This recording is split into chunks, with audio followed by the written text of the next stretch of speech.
guys, welcome back, it's Meredith. So a couple of weeks back I posted a video about Sirsasana, and within that class I went up into a Tripod Headstand or Sirsasana B, as well as a Tripod Headstand variant. And so I thought what could be fun is creating a companion tutorial that goes through the ins and outs of Tripod Headstand. And so within this video, you're going to see ways that you can get up into Tripod Headstand, ways in which you can transition out of headstand, and two of my favorite variants. So if that sounds interesting to you, all you will need is a strap. You might also want a wall for this tutorial if you are not yet comfortable with a headstand away from the wall. Let's get started. So tripod headstand requires creating an even distribution of your weight between your head and two other body parts, in this case, your hands. And so the trick is finding out how far away and at what angle your hands or other body parts can be in order to help you balance as you come up. So what we're going to do before getting into tripod headstand is taking our strap and creating a loop in it that will keep our biceps from splaying too far out and losing that alignment.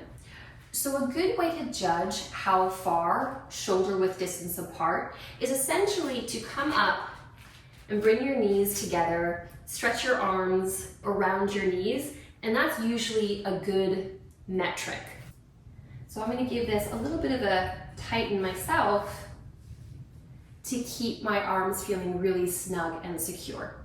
To start, we're going to take our hands, spreading our fingers, and bring them about 6 inches from our knees. The thumb and the middle of my knee are in one line, and my forefingers are parallel to one another.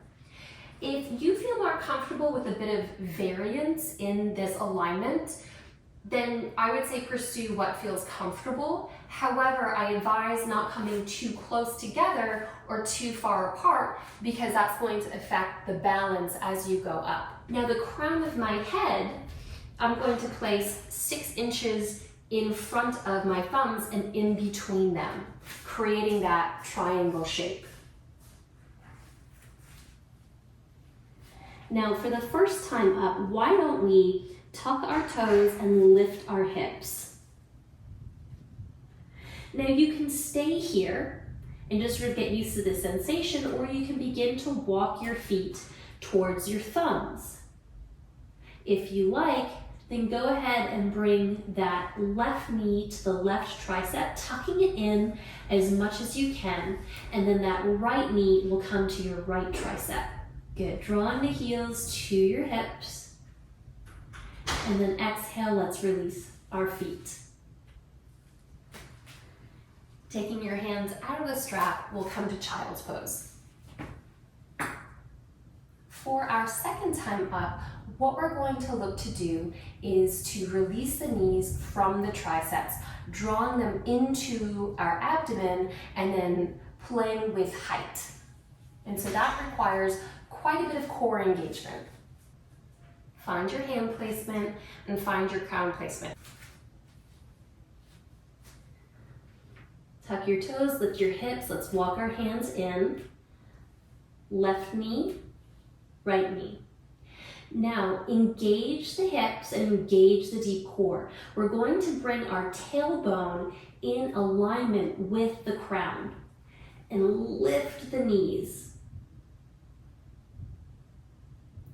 Good, stay here, one more breath. And now tuck the knees back in to your triceps. One more time, lift the knees.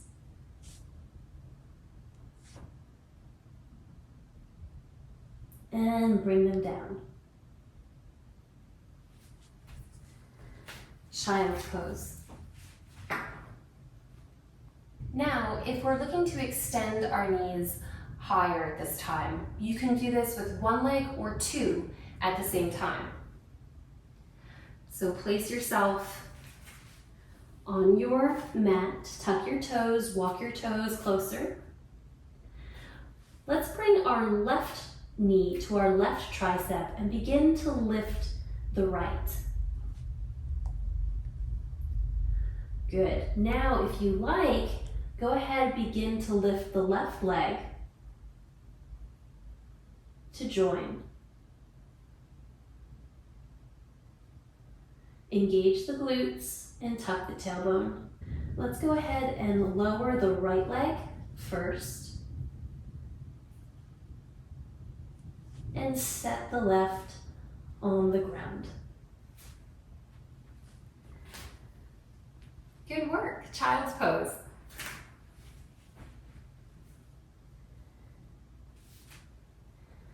Now another way of going up is bringing both tucked knees up at the same time.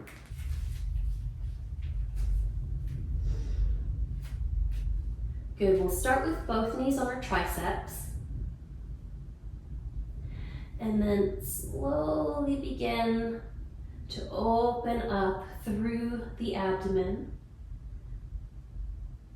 Staying steady here. Find your balance. Slowly begin to press the toes upwards.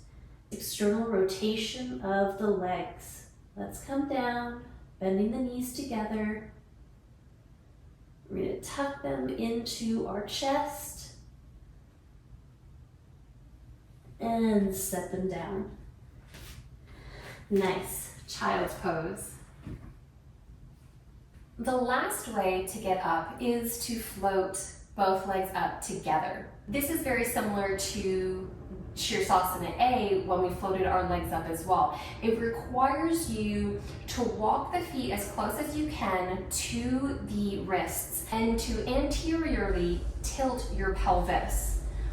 So your pelvic, the tailbone is pushing back in alignment with your spine.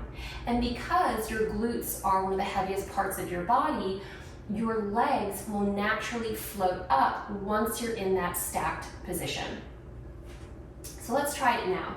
Let's bring our hands down, bring our crown down, tuck your toes, lift your hips, and begin to walk. So I'm feeling pretty stacked between tailbone and crown now, and as you'll see, my legs are beginning to float up. Good, and now I'm finding that line between heel and crown. So that's what I'm seeking now. Coming up to the top, go ahead, externally rotate your hips. Now we're going to slowly bring the legs down, keeping the hips pulling back. Float, float, float. Touchdown and child's pose. Now, exiting tripod headstand is where things can get fun.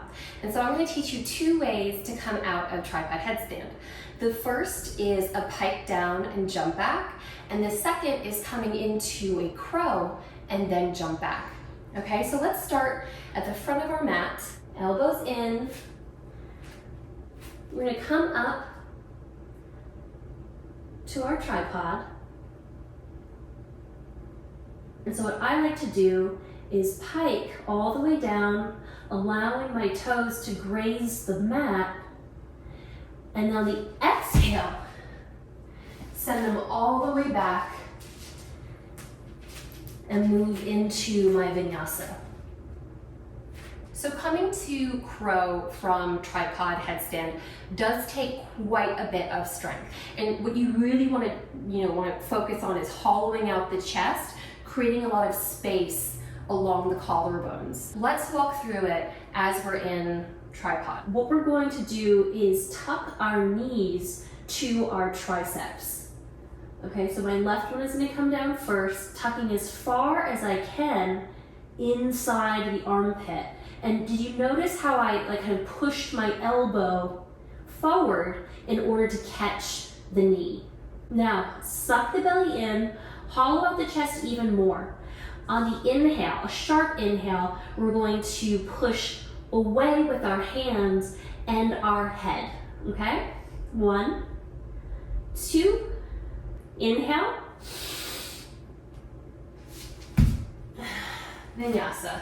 2 of my favorite variations of tripod include the extended headstand that I did in the Sirsasana video, and also a crossed arm version as well. What we're going to do for the straight armed version of tripod headstand is take our hands palms down about a foot outside your knees.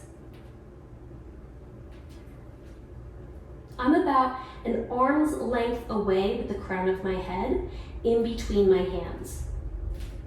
I'm going to tuck my toes and begin to walk a little bit closer to my nose, and then pressing down with my thumbs, I'm slowly going to come up.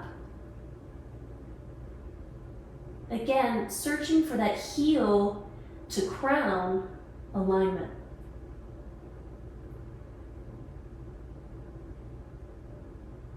Very slowly, let's reverse direction and touching our toes down.